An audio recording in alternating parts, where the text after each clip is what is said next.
Well, greetings everyone. As the video that I've just started to post here, it's only 14% uploaded, but did I see our King's face when he caught me up to him? I did want to state that I used to be a warlock. I don't practice witchcraft anymore. In fact, when I was practicing witchcraft, prior to hearing the voice that told me to leave my father's house and go find gold to build my father's house with, I didn't realize that the gold was not the metal. It was not the metal at all. I didn't realize this until, just a few short years ago, when I was so disgusted with myself for failing. And it was shown to me that the gold was actually from the Holy Scriptures, the every living word. That was the gold that is finer than the gold of Ophrah and such. These things our King did lead me into, but I was diligent in what I was told to do. Also, the day that I was caught up, it was prior in the morning. I was up on the top of Mount Potosi. As far as the mine itself, that was a silver mine, I went to the mouth of that cave many times, but something would not allow me to step foot inside there. And I always enjoyed going into caves and such, but there was something foreboding about going into that one cave, or the mine. I never did. As far as earlier in the day, I used to wear amulets and things of that sort, talisman they call it, to protect you from demons and devils, evil spirits, things of that sort. It's just silly because that's exactly what calls them to one who will put those things on. I used to wear the Virgin Mary and everything else, the idols that are made in silver. I would wear those. I was sort of like that fellow in The Mummy, that when the mummy's coming after him, he pulls out all these necklaces and he starts chanting off these prayers in all these different languages to all the different gods that were representative of the idols he had on his neck. And then he got to the Hebrew, and the mummy stopped and took him on for his evil servant after that. But I was praying and I ripped off the amulet off my neck and I said, if you'll just show me your truth, I'll never go back to this again. Of course, what led me to that was I called on a lot of different gods and goddesses, a lot of angels and demons, names, while you do the chants and things of that sort to conduct these spells, even as a white witch. I wasn't, satanic. I did the spells and things thinking that I was doing our Creator a service, was worshiping Him in the proper and upright ways because I was led to do so. But as I stated in other videos, the dead led me into these things. They deceived me. They was around me, tormenting me day and night from my first memories all the way through until I was well on the road seeking our King.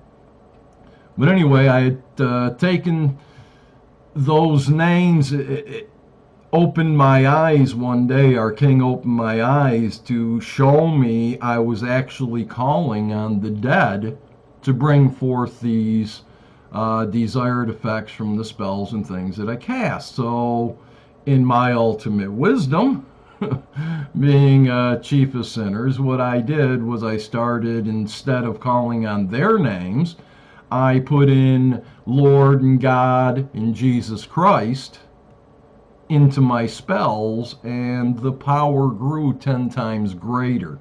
And that's why during the video that I just brought, I started mentioning how I didn't call on God so much anymore, but I was using Father, and I said that's another story. Well, that's the reason for it. So anyway, I had yanked the amulet off my neck. I'd done this one time before in Florida. I yanked it off, threw the amulet as far as I could off into the ocean, and I got no great wisdom or understanding of truth after that point, so I furthered in my spells and such. But it was a year or two later when I was up on top of Mount Potosi, and I did the same thing, and this time I was absolutely certain. I just wanted to know our King. And it was prior to going into town to getting that booklet, the Book of John. But I took the amulet and I cast it as far as I could, and I just prayed for his mercy upon me. And later that evening, after I went to town, I no longer sold plasma after we left Sin City. I never sold plasma again because it was showed to me also at that time when my eyes was opened that this is our lifeblood. The blood, the life is in the blood. And for me to share it with somebody else, it could cause them damnation, because the understanding that's in the DNA of my blood, if somebody's the chief of sinners out there, it can really cause harm, and it won't cause the benefit that they seek. Now, something else I wanted to bring out real quick, because that's what I had left out of the last video, was that I had tossed the amulet earlier. And sometimes it's like, in the book of Acts, where Acts 9, it talks about one author speaking about Saul or Paul, and then in chapter 22, where Paul or Saul himself was recounting his experience with our King meeting him on the road to Damascus. Well, when I retell these stories, it's not like, I'm changing things. It's sometimes due to the time that I have, and it was running up to 40 minutes there, that I just left a couple parts out to get to the meat of what the question was.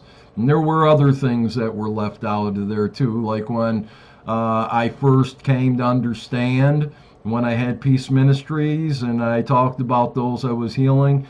Well, those are the ministry that I told that, it was over, I was giving it up. They went out to these head preachers and such, and there were 3 of the most powerful preachers in Abilene that came to my peace ministries. And by the time I had pulled out the scriptures, because our King showed us enough, that I started revealing to them the real truth in the scriptures, them guys ran from my house. They jumped in their vehicle and they spun tires out of there.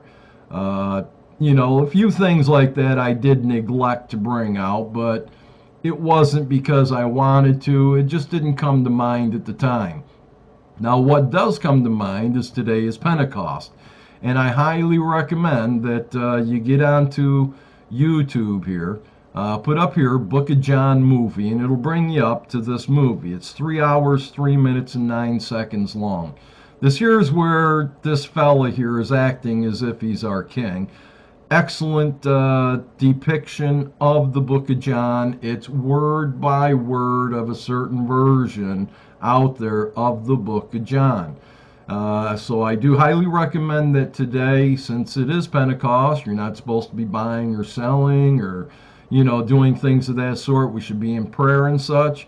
I ask you, please take the time with your family. Get your children in front of you right there on the floor, if that's where they sit, and put this movie on, encouraging them to listen to every word, and you'll see some things that are marvelous. But I do want to play here the part that I couldn't understand. But then, after the vision, not the vision, but after my being caught up to our King, and then fell back down onto the bed, that was scary, boy, I'll tell you. I used to dream a lot of times where I fell off cliffs and actually hit the jagged rocks below in my dreams, and I'd be laying there all broke going, oh, just look at me, man. Oh, look at me. And then I'd wake up. But I've hit the bottom of cliffs many times. And so when I was falling from our King's presence, when he called me up to him there to meet him, wherever it was, and when I fell, I was scared. But anyway, I came to understand that the every living word is this water of life, the waters of life. He's going to speak to this woman here, and I just want you to give a little listen to how he puts it out to show you it's an excellent movie. I'm doing this for educational purposes only as my video's uploading. A Samaritan woman came to draw some water.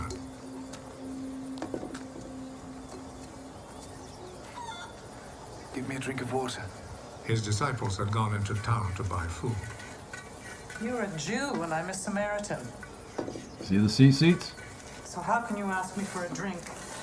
Jews will not use the same cups and bowls that Samaritans use. If you only knew what God gives, and who it is that is asking you for a drink, you would ask him. And he would give you a life-giving water. Sir, you don't have a bucket and the well is deep. Where would you get that life-giving water? It was our ancestor Jacob who gave us this well. He and his children and his flocks all drank from it. You don't claim to be greater than Jacob, do you? Those who drink this water will get thirsty again. But those who drink the water that I will give them will never be thirsty again. The water that I will give them will become in them a spring, which will provide them with life-giving water and give them eternal life. Sir, give me that water. Then I will never be thirsty again. Nor will I have to come here to draw water. So anyway, I just hope that you'll enjoy this video, this movie. It's one of the best ones I think was ever made, even though they used the God in there and the Lord and such.